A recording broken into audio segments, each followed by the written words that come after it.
लद्दाख में एलएसी पर चीन का हाल देखकर रामचरितमानस का एक दोहा याद आ रहा। हनुमान लंका दहन करके लौट चुके थे। राम की सेना लंका पर चढ़ाई करने की तैयारी में थी। इसके लिए 3 दिन तक राम ने समुद्र से रास्ता देने की विनती की, लेकिन समुद्र अपने ही अहंकार में चूर था। उसने जवाब तक नहीं दिया। इसी के बाद राम ने दुष्टों को रास्ते पर लाने का सूत्र समझाया, जिसके लिए तुलसीदास ने लिखा था कि विनय न मानत जलधि जड़ गए 3 दिन बीत। विनय न मानत जलधि जड़ गए 3 दिन बीत, बोले राम सकोप तब भय बिनु होय न प्रीत।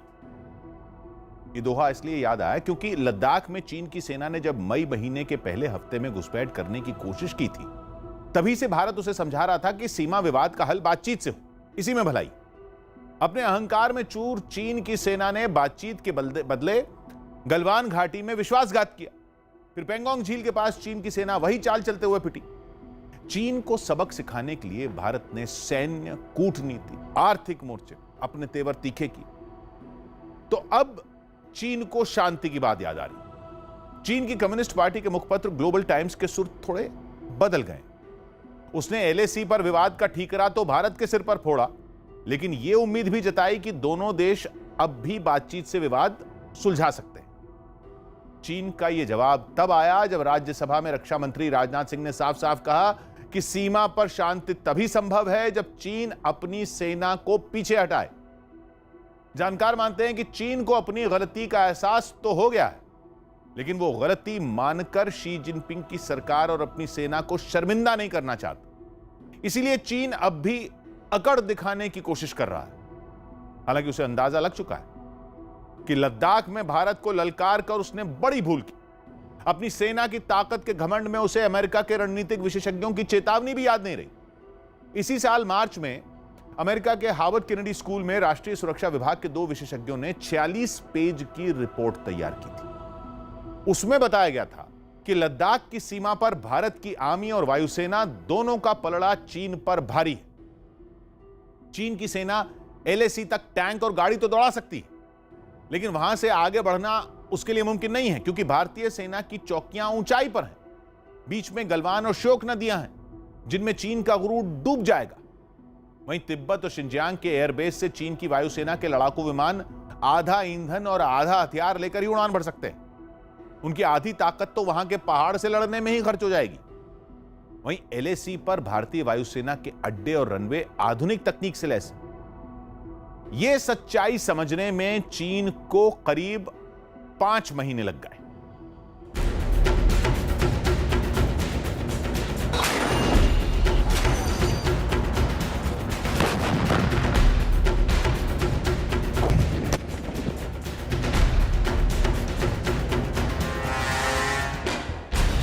पूरे एलएसी, पूरे चाइना बॉर्डर पर नजर है भारतीय सेना की।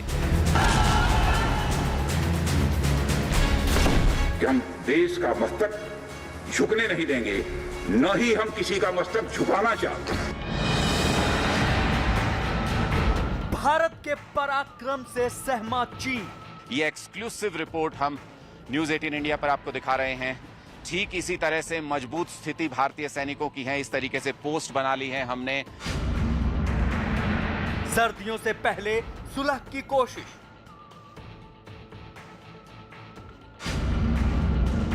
भारत की तैयारी चीन पर भारी।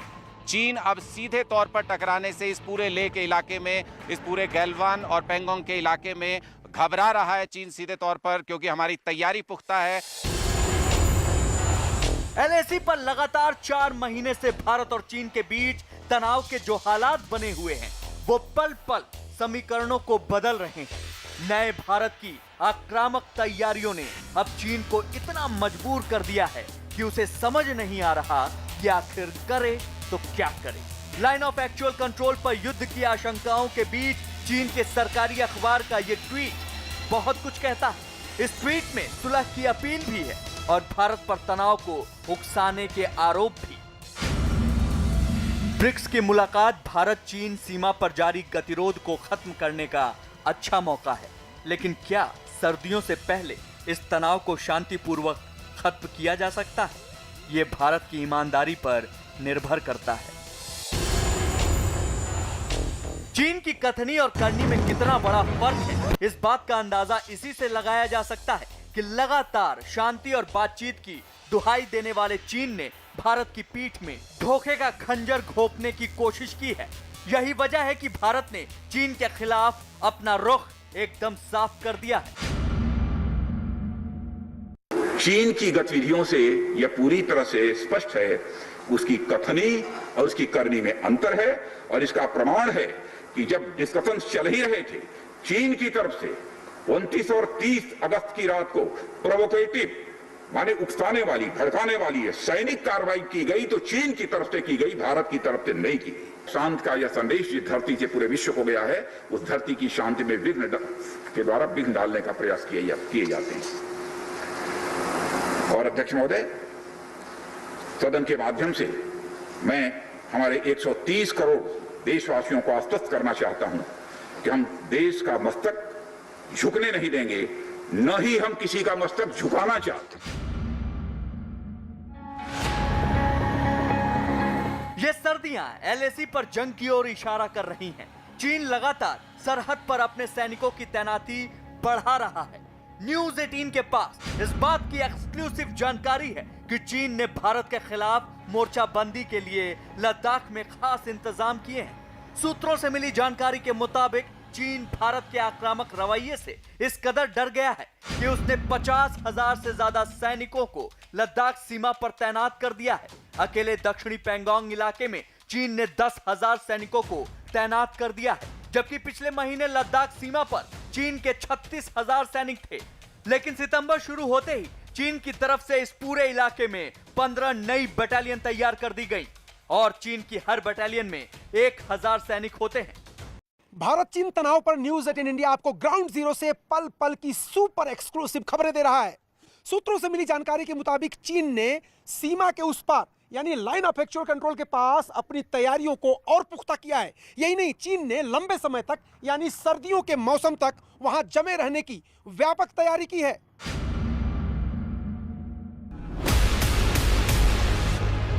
लेकिन चीन की चालबाजियों का हर जवाब देने के लिए भारत ने भी अपनी तैयारियां पुख्ता कर ली हैं।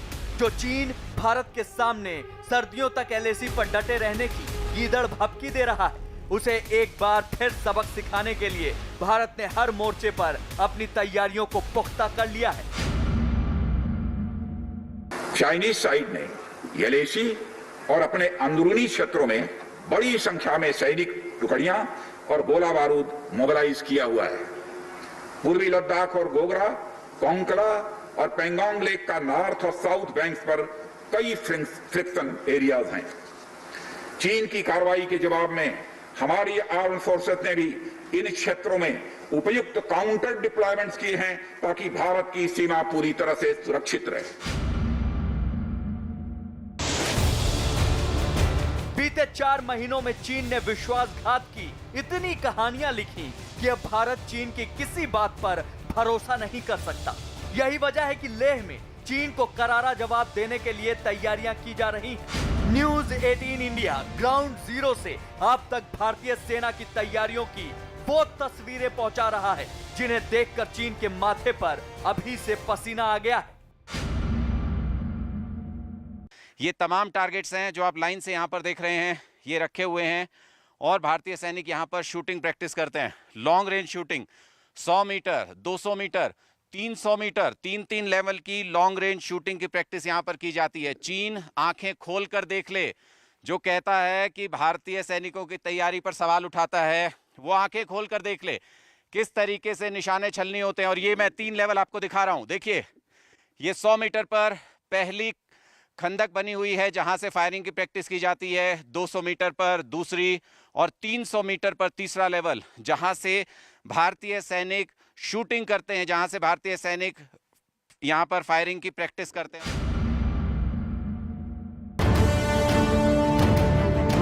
लद्दाख के जिस इलाके में चीन भारत के खिलाफ जंग के हालात पैदा करने पर आमादा है, वहां भारत कितना मजबूत है इसका अंदाजा भी चीन को हो चुका है। इन ट्रुप्स को एक्रोबेटाइजेशन भी है और लड़ने की टेक्निक्स भी पूरी तरह मालूम है। चीन के सैनिक ऐसी ऊंचाइयों पर नहीं रहे हैं।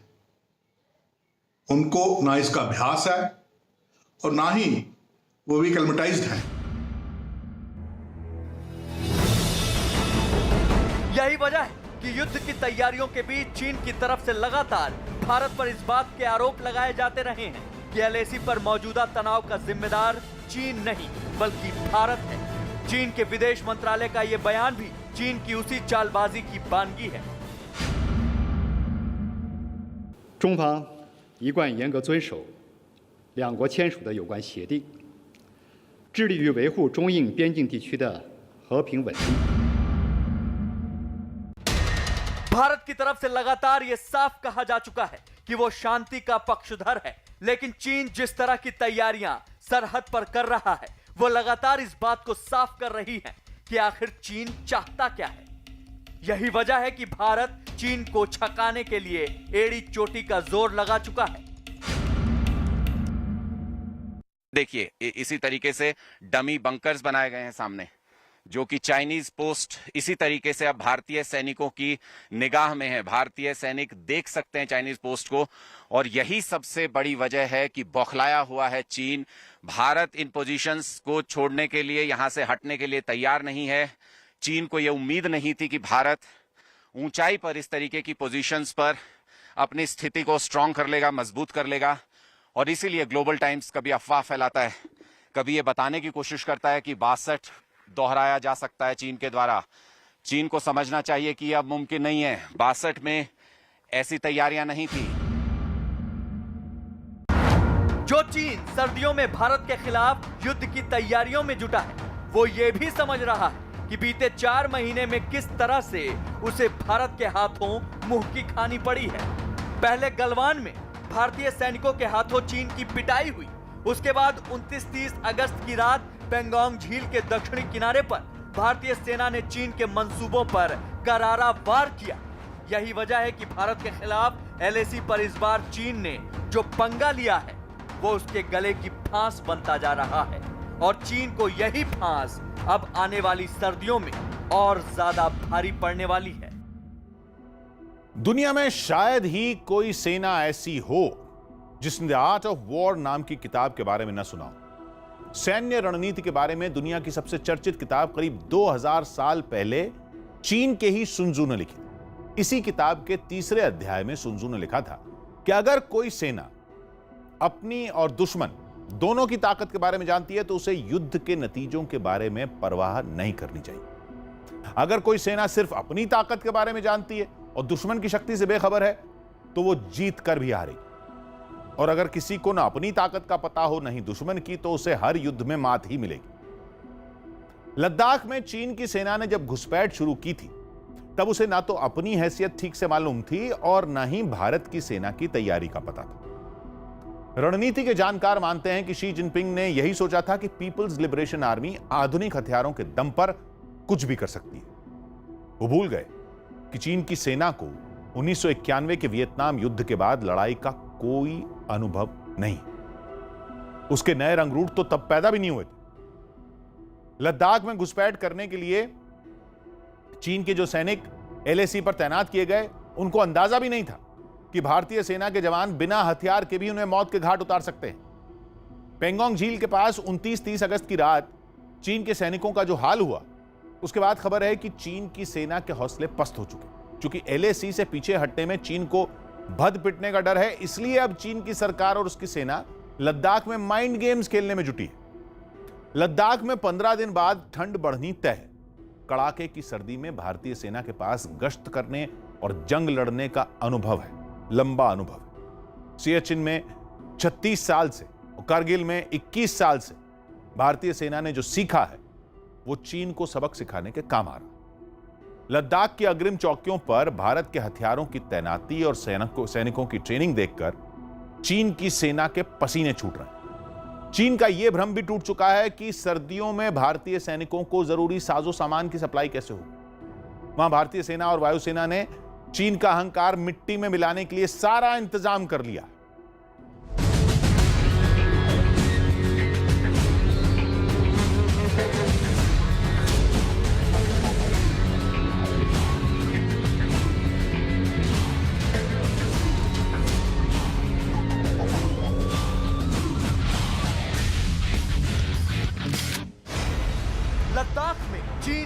चुकानी होगी भारी कीमत।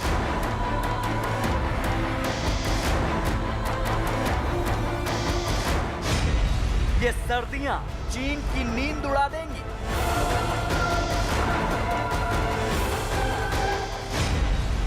चीन को हर दुस्साहस का करारा जवाब मिलेगा।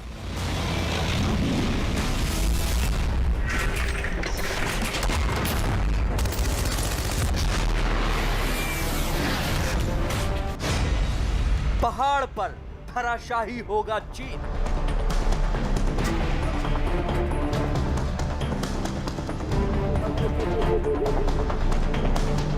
कभी युद्ध की साजिश, कभी पीठ पीछे वार। भारत के खिलाफ चीन के इस दुस्साहस को इस वक्त पूरी दुनिया देख रही है, लेकिन चीन लगातार इस बात की अनदेखी कर रहा है कि लद्दाख में जिस युद्ध की आग में वो खुद को और भारत को झोंकना चाहता है, वो आग असल में चीन को ही झुलसाने वाली है। क्योंकि माउंटेन वॉरफेयर में भारत के हुनर का इतिहास गवाह रहा है। इतना ही नहीं, इस वक्त लद्दाख के जिन इलाकों में चीन लाव लश्कर के साथ डटा हुआ है, उस इलाके में भी भारतीय सैनिकों के पराक्रम की कोई सानी नहीं है। पाकिस्तान के खिलाफ करगिल में लड़ी गई जंग के गवाह रह चुके रिटायर्ड कर्नल सोनम वांगचुक बताते हैं कि कैसे भारत चीन के खिलाफ भारी पड़ सकता है।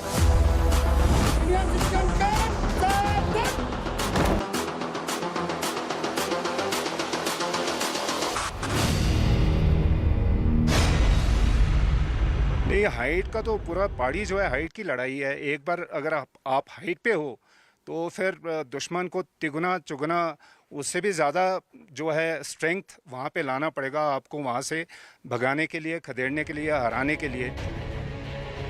दरअसल चीन के सैनिक जिस इलाके में सर्दियों तक डटे रहने का दावा कर रहे हैं, असल में वही इलाके और मौसम चीन के सैनिकों के लिए भारी पड़ सकते हैं। क्योंकि लद्दाख एक बेहद ऊंचाई वाला क्षेत्र है, यहाँ बर्फबारी होती है। नवंबर के महीने में लद्दाख में बहुत ज्यादा बर्फ गिरती है। इस महीने में यहाँ करीब 40 फुट तक बर्फ गिरती है। तापमान में 0 से -40 डिग्री तक की गिरावट आना बेहद सामान्य घटना है। जब आप हाइट्स पे बैठे हो तो आपको सस्टेन करना, उसके लिए साजो सामान लाना लड़ाई का वो आसान हो जाता है, रिवर्स साइड से सब कुछ आ जाता है। तो इसलिए मेरे ख्याल से एक बार हाइट पे बैठे हों और इनसर्कल होने का खतरा ना हो, जहाँ की दुश्मन आपको घेर ले पूरी तरह से, तो तब तक मतलब आप हाइट से लड़ सकते हो। माउंटेन वॉरफेयर के मामले में भारत का अनुभव चीन से कहीं ज्यादा है। भारत लंबे वक्त से सियाचिन जैसे इलाके में डटा हुआ है। वहां के बेहद मुश्किल हालात का भारतीय सैनिक सामना करते हैं, जबकि चीन के साथ ऐसा नहीं है। 1984 में भारतीय सेना ने सियाचिन में ऑपरेशन मेघदूत शुरू किया। ऑपरेशन मेघदूत 1984 से 2002 तक चला था, यानी 18 साल तक भारत और पाकिस्तान की सेनाएं एक दूसरे के सामने डटी रहीं। सियाचिन जैसे इलाके में -50 डिग्री से -60 डिग्री तक तापमान पहुंच जाने की चुनौती रहती है।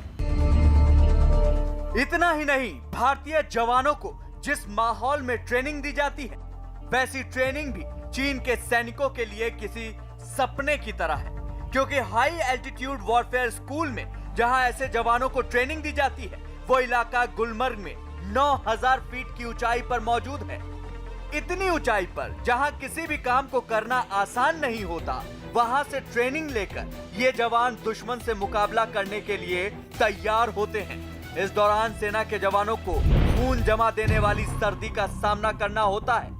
हाई एल्टीट्यूड वॉरफेयर स्कूल में ये ट्रेनिंग 11 हफ्ते की होती है।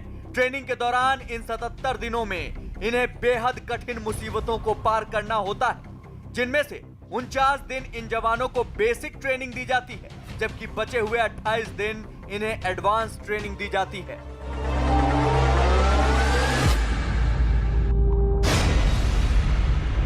हाई एल्टीट्यूड वॉरफेयर बाकी वॉरफेयर से काफी अलग है।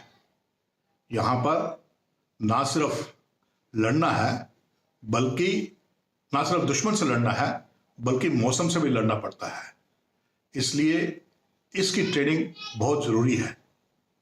चीनी सैनिकों को हाई एल्टीट्यूड वॉरफेयर की बिल्कुल भी ट्रेनिंग नहीं है। चीन के जवानों की तुलना में भारतीय जवानों को ऐसी ट्रेनिंग दी जाती है जो इन्हें मानसिक तौर पर इतना मजबूत बना देती है कि भारतीय सेना के ये जवान किसी भी हालात का डट कर मुकाबला कर सकते हैं।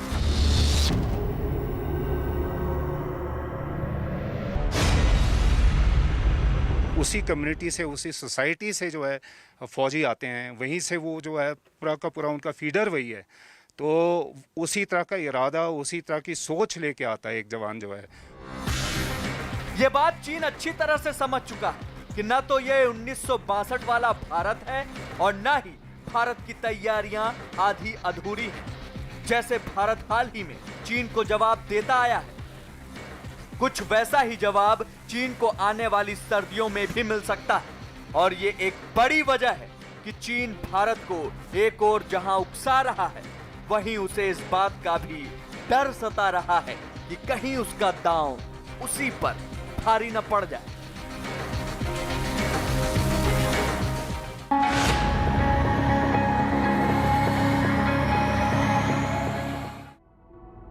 एलएसी पर चीन को मुंह तोड़ जवाब देने के लिए भारत की तैयारियों में कोई कसर नहीं। चीन के तेवर भी ढीले दिख रहे हैं, लेकिन उसका चरित्र ऐसा नहीं है कि उस पर भरोसा किया जा सके। जानकार मानते हैं कि लद्दाख में बातचीत की आड़ में चीन की सेना एलएसी पर कहीं और मोर्चा खोल सकती है।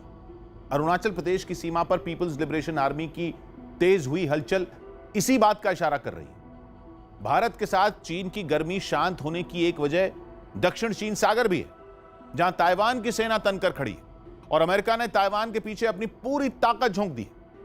खबर है कि अमेरिका के उप विदेश मंत्री ताइवान दौरे पर पहुंचने वाले हैं।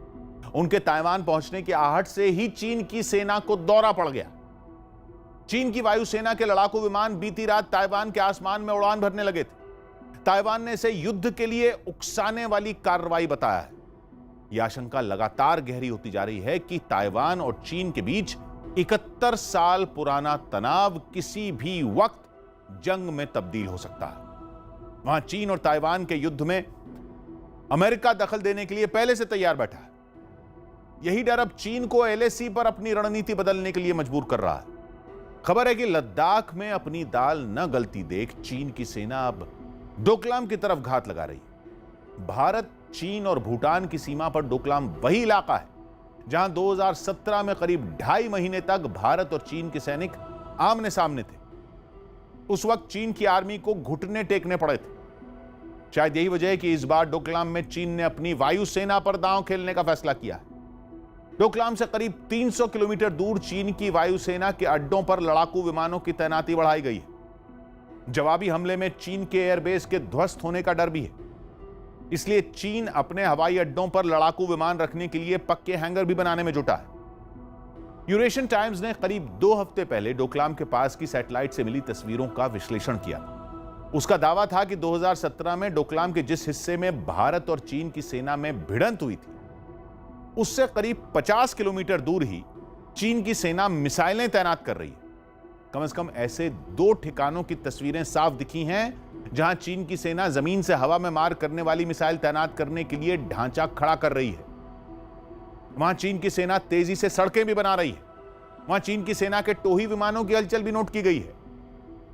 इन सब का मतलब यही हुआ कि लद्दाख में चोरी पकड़े जाने के बाद भी चीन हेरा फेरी से बाज नहीं आने वाला।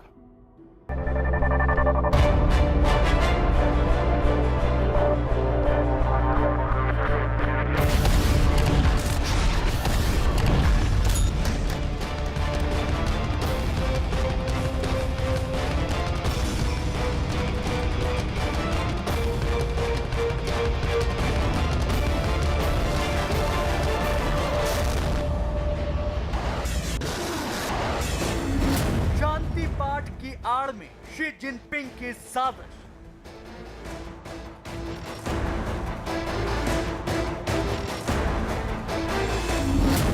चीन के मुंह में शांति, बगल में बंदूक।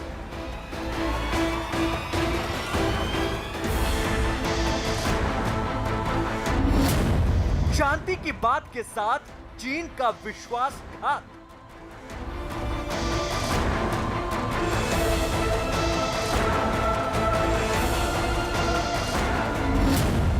एलएसी पर चीन एयरफोर्स की नई साजिश।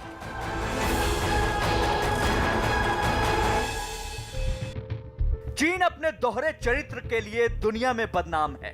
वो पहले शांति का हाथ बढ़ाता है, उसकी आड़ में साजिश के जाल बिछाता है। लद्दाख में एलएसी के नजदीक इन दिनों चीन बेबस बैठा है। उसकी सबसे बड़ी चिंता है आने वाला सर्दियों का मौसम। इसीलिए चीन की प्रोपेगेंडा पत्रिका ग्लोबल टाइम्स अपनी चीन सरकार के इशारे पर मनोवैज्ञानिक युद्ध की चाल चल रही है। एलएसी के नजदीक अपने अवैध कब्जे वाले तिब्बत में चीन की सेना बड़ी बड़ी आर्टिलरी गन से गोला बारूद बरसा रही है और चीन का सरकारी अखबार ग्लोबल टाइम्स आए दिन भारत पर दबाव बनाने के लिए इस तरह के वीडियो जारी कर रहा है। इन वीडियो के साथ साथ चीन की सरकार ने अपने अखबार के जरिए सर्दियों से पहले ही सुलह की अपील भी की है। लेकिन इस अपील के साथ साथ चीन अपने इलाके में एलएसी के नजदीक गहरी साजिश भी रच रहा है। ये पहली सर्दियां होंगी जब लद्दाख में एलएसी की चोटियों पर भारत डटे रहने की तैयारी पूरी कर चुका है। भारत की तैयारी से चीन भी भौचक्का है, क्योंकि चीन को उम्मीद थी कि मामला गर्मियों में ही सुलझ जाएगा और भारतीय सेना वापस लौट जाएगी। लेकिन भारत की यहां डटे रहने की तैयारी ने चीन के हौसले पस्त कर दिए हैं। इसीलिए चीन ने शांति पाठ शुरू किया है। लेकिन चीन कभी अपनी साजिशों से बाज नहीं आता। अब चीन की साजिशों का खुलासा हुआ है सैटेलाइट से ली गई तस्वीरों से। ये वो तस्वीरें हैं जिनसे एलएसी के नजदीक चीन की साजिश का पर्दाफाश हो गया है। पहली तस्वीर है चीन के डोकलाम के पास बने एक एयरपोर्ट की। चीन का ये एयरपोर्ट एलएसी से 300 किलोमीटर दूर डोकलाम में है। इसका नाम है लहासा गंगर एयरपोर्ट। यहाँ चीन की साजिश के पुख्ता सबूत मिले हैं। लहासा गंगर एयरपोर्ट पर चीन ने J-11, J-10 विमानों की नई तैनाती की है। इसी एयरपोर्ट पर चीन ने हाल ही में नया रनवे और नया टैक्सीवे बनाया है। टैक्सीवे वो रास्ता होता है जिस पर लैंडिंग के बाद विमान को रनवे से अलग कर हैंगर की तरफ ले जाया जाता है। अब इस दूसरे रनवे के नजदीक यहाँ चीन ने एयरक्राफ्ट तैनात करने के लिए कंक्रीट के सख्त शेल्टर बनाए हैं। ये चीन ने इसलिए बनाए हैं ताकि अगर दुश्मन का हमला होता है तो मिसाइलों का बहुत कम असर विमानों के ऊपर पड़े। इस ताजा सैटेलाइट तस्वीर से खुलासा हुआ है कि चीन के इस एयरपोर्ट पर पहले इस तरह के स्ट्रक्चर नहीं थे। चीन ने ये नए ढांचे बीते 3 महीने में खड़े किए हैं। साफ है शांति का राग अलाप रहा चीन जंग की पुख्ता तैयारी में जुटा है। जिस तरीके से ने अभी डोकलाम के अंदर गंगूर की साइट के ऊपर अपनी जो एयरफोर्स या फाइटर प्लेन्स की तैनाती कर दी है, इससे बिल्कुल साफ नजर आता है कि वो अभी हमारे डोकलाम वाले फ्रंट को खोलना चाहता है। डोकलाम में अपनी किलाबंदी करके कभी भी किसी टाइम भी हमें दूसरी जगह और दूसरी बातों में भटका के वहां पे अटैक कर सकता है। चीन ने इस एयरपोर्ट के साथ साथ एलएसी के नजदीक वाले कई एयरपोर्ट्स पर नए ढांचे और नई तैनातियां की हैं। लाइन ऑफ एक्चुअल कंट्रोल के पास चीन का दूसरा एयरपोर्ट है नागरी। नागरी एयरपोर्ट पर ही चीन ने J-11 और J-16 फाइटर एयरक्राफ्ट तैनात कर रखे हैं। ये वही फाइटर एयरक्राफ्ट हैं जिसे चीन ने रूस के सुखोई 27 की नकल करके बनाया है। नागरी एयरपोर्ट पर न सिर्फ नए ढांचे तैयार किए गए हैं बल्कि रनवे की लंबाई भी बढ़ाई गई है। यह तस्वीर चीन के नागरी एयरबेस की है, जहां अब से पहले चीन के लड़ाकू विमानों की एक फिक्स विंग होती थी और उसके सामने बने रनवे की लंबाई 2500 मीटर होती थी। लेकिन चीन ने अब इस रनवे की लंबाई बढ़ाकर 4500 मीटर कर दी है। पहले चीन का एयरबेस सिर्फ इतना ही था, लेकिन उससे सटे इलाके में चीन ने बीते 6 महीने में बड़े पैमाने पर कंस्ट्रक्शन का काम छेड़े रखा है। मतलब ये कि चीन की एयरफोर्स न सिर्फ तैनाती बढ़ा रही है बल्कि अपने एयरपोर्ट की क्षमता और सुरक्षा दोनों बढ़ा रही है। उसने एलएसी के ऊपर अपनी किलाबंदी बाड़ेबंदी की है और जिस तरीके से उसकी मोबिलाइजेशन जो है अभी अरुणाचल प्रदेश के लगते बॉर्डर के भी ऊपर बढ़ गई है, इससे कोई हमें शक नहीं होना चाहिए कि जो चाइना की मंशा है, नीयत है, वो बिल्कुल धोखा देने की है। चीन के इन 2 एयरपोर्ट के बाद ये तीसरे एयरपोर्ट की तस्वीर देखिए।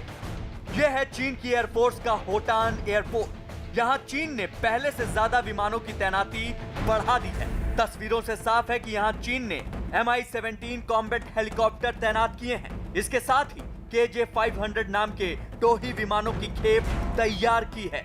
इन सब के साथ J-8 लड़ाकू विमानों की एक टुकड़ी भी तैनात की है। चीन के ये 3 महत्वपूर्ण एयरपोर्ट LAC के नजदीक हैं और 2 अलग-अलग इलाकों में हैं। लहासा गांगर एयरपोर्ट भूटान के डोकलाम के नजदीक है। ये एयरपोर्ट भारत की उत्तरी पूर्वी सीमा से सटा हुआ है, तो दूसरा एयरपोर्ट यानी नागरी एयरपोर्ट लद्दाख से सटी LAC के नजदीक है और होटान भी भारत की उत्तरी सीमा से सटा हुआ एयरपोर्ट है। यानी शांति की बात करने वाला चीन भारत को उत्तर और उत्तर पूर्व की तरफ से घेरने की साजिश रच रहा है। जिस तरीके से अभी वो पहले हमारे कमांडर्स लेवल की, लेफ्टिनेंट जनरल के लेवल की, उसके बाद मेजर जनरल लेवल की, ब्रिगेडियर लेवल की और कई जैसे NSA के साथ मीटिंग्स हुई हैं, वो लगता है कि जो है टाइम को ले रहा है, वो टाइम जो है वो खरीद रहा है और इस टाइम के अंदर वो अपनी पूरी तैयारी में जुटा हुआ है। चीन की ये नई तैनाती भारत पर दबाव बढ़ाने की रणनीति है, क्योंकि लद्दाख LAC पर पेंगोंग झील के नजदीक चीन इतना कुछ गंवा चुका है कि वो अब खाली हाथ सीमा से नहीं लौट सकता। इसलिए चीन दबाव बनाने की रणनीति अपनाकर इस कोशिश में लगा है कि भारत को किसी तरह चोटियों से उतरने के लिए राजी किया जाए। लेकिन भारत का इशारा साफ है, अब चीन के दबाव में आने के बजाय उसे दबाव में लिया जाएगा। डिप्लोमेटिक तथा मिलिट्री चैनल्स के माध्यम से यह अवगत करा दिया, इस प्रकार की गतिविधियां यथास्थिति को यानी स्टेटस को एक तरफा बदलने का प्रयास है और यह भी साफ कर दिया कि ये प्रयास हमें किसी भी सूरत में सभापति महोदय मंजूर नहीं है। चीन का यह भ्रम भी टूट चुका है कि भारत और भारत की सेना उसके दबाव में आ जाएगी, क्योंकि चीन के हाथ से पेंगोंग के दक्षिणी छोर की पहाड़ियां ही नहीं निकली हैं, बल्कि PLA की पूरी साख धूल में मिल चुकी है। जिस लाल सेना की ताकत का ढिढोरा चीन दुनिया में पीटता फिरता है, उसे भारत के शूरवीरों ने उसकी हद दिखा दी है। अपनी सीमा की सुरक्षा में कामयाब भी रहे। इस पूरी अवधि के दौरान हमारे बहादुर जवानों ने जहां संयम की जरूरत थी वहां संयम रखा और जहां शौर्य की जरूरत थी वहां शौर्य का भी प्रदर्शन किया। मैं सदन से यह अनुरोध करता हूं कि हमारे सैनिकों की वीरता एवं बहादुरी की भूरी भूरी प्रशंसा की जानी चाहिए। हमारे बहादुर जवान अत्यंत मुश्किल परिस्थितियों में अपने अथक प्रयास से समस्त देशवासियों को सुरक्षित रखने के अपने दायित्व का निर्वहन कर रहे हैं। भारतीय सेना के पराक्रम से लद्दाख में चारों खाने चित हो चुकी चीन की सेना अब अपने छल चरित्र पर उतर आई है।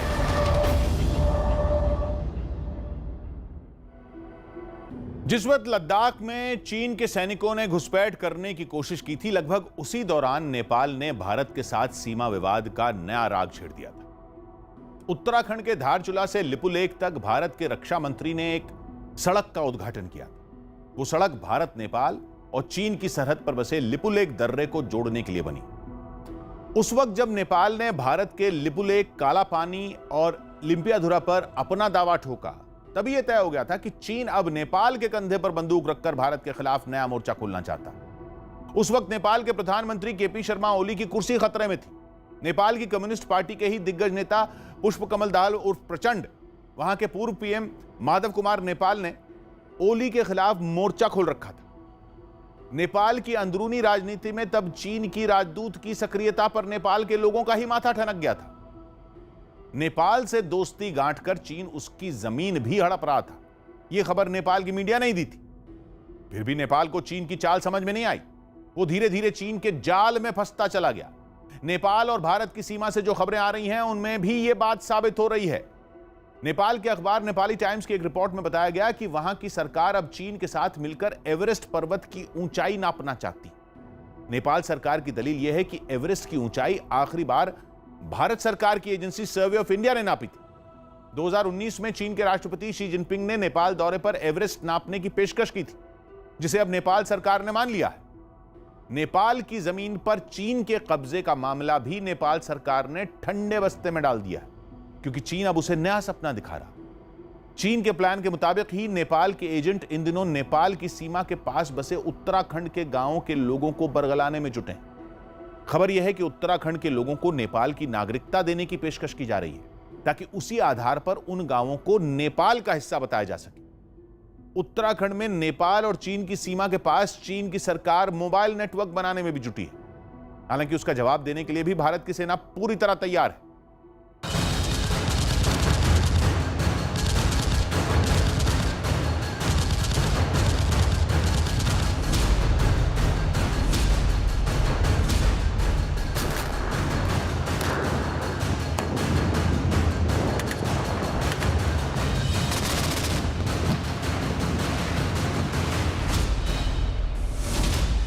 पेंगोंग पर पस्त हुई शी जिनपिंग की सेना।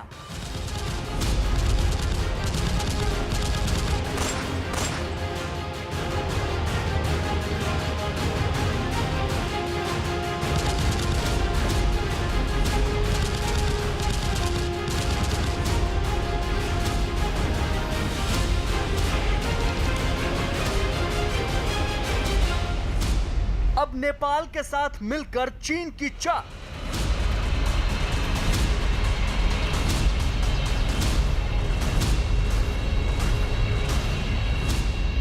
उत्तराखंड में बिछाया साजिश का जाल। 1962 के युद्ध के बाद से चीन को इस बात का भ्रम था कि वो जब चाहे जैसे चाहे भारत के ऊपर दबाव बनाने की रणनीति में कामयाब हो जाएगा।